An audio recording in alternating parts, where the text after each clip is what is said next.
Yazın gəlişi Biləsuvarın əkin tarlalarında yeni canlanmaya səbəb olub. Torpağı öldürməklə yox, əzizləməklə ildə 2-3 dəfə məhsul yetişdirən fermerlər indi payızlıq əkilən tərəvəz məhsulunun tədarükünə başlayıblar. Gəlirli sahə olduğundan rayon fermerləri tərəvəz bitkilərinin yetişdirilməsinə ilbəil böyük həvəs və maraq göstərirlər. Təxminən yazlıq və payızlıq əkinlər üzrə hər il rayon ərazisində 1000 hektardan çox sahədə pomidor, xiyar və digər bostan tərəvəz məhsulları yetişdirilir. Son illər kələm bitkisi rayonun əkin strukturundan çıxarılsa da, təsərrüfat sahəsində böyük təcrübəyə malik fermer Kəlbi Əhmədov öz 2 hektarlıq torpaq sahəsində ənənəyə sadiq olaraq təkrar əkin kimi kələm bitkisi də yetişdirir. Deyir ki, ilk dəfə Holland kələm toxumundan şitillər əldə edib sortu rayonlaşdırmışıq. İndi toxum üçün başqa ünvana müraciət etmirik.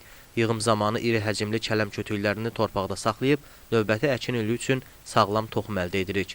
Məhsuldarlıq da qulluqdan asılı olaraq hər hektara 40-50 ton arasında dəyişir. Kələmin özəlliyi odur ki, təkrar əkin üçün çox gözəl bir əkindir. Bizim mətbəxdə də gözəl, qəşəng, geniş istifadə olunur. Müəyyən müalicəvi formada onun əhəmiyyəti var.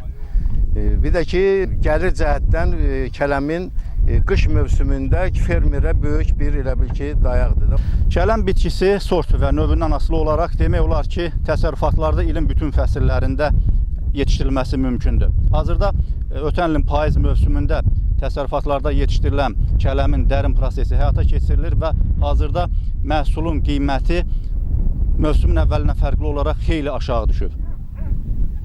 Yığım vaxtı qiymət yaxşı idi.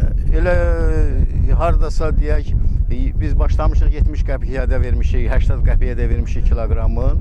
Sonra 40 qəpiyə müəyyən vaxt getdikdən sonra sezonun kələmə tələbatın azaldığı bir vaxtda yeni növ kələmlərin çıxdığına görə bazara bizim bu əkdiyimiz kələmlərin qiyməti biraz eni başadır. Hardasa 20-30 qəpiyə arasıdır deyək. Digər fermerlər də kələm bitkisinin sərfəli olduğunu deyir. Üstəlik satış problemi də yoxdur. Tədarük olunan məhsul tarla kənarından çeşidlənərək birbaşa paytaxt bazarlarına göndərilir. Fermer Əli Hüseynov deyir ki, təkrar əkin kimi kələm bitkisinə subsidiya verilərsə, tərəvəzçiliyin bu sahəsində də canlanma yaranar. Problem də odur ki, hal-hazırda bu kələmə subsidiya ayrılmır. Bu subsidiya ayrılmadığına görə bu bizə biraz əziyyət verir. Yaxşı olar ki, dövlətimiz bunu da nəzərə alsın, kələmə də subsidiya ayırsın. Onda bizə xeyir olar, sərf eləyər, köməklik olar. Bol məhsul götürmüş olsaq, bundan əhali də bəhrələnər. Kələm bitkisi bizim rayonda demək olar ki, geniş rayonlaşdırılmamışdı tərəvəz bitkilərindən. Başqa tərəvəz bitkilər, pomidor, xiyar, bunlar özü gördüyünüz kimi rayonun əkin strukturuna müəyyən faizə malikdir.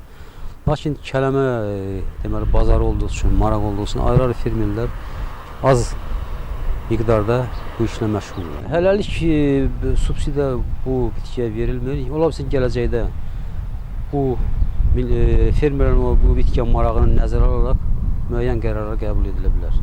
Qeyd edək ki, kələm bol miqdarda vitaminlər də yanaşı, kalsium, kalium, dəmir, sink, fosfor, yod kimi mineral maddələrlə zəngindir. Kələm həm də milli mətbəximizdə çox istifadə olunan məhsullardan biridir.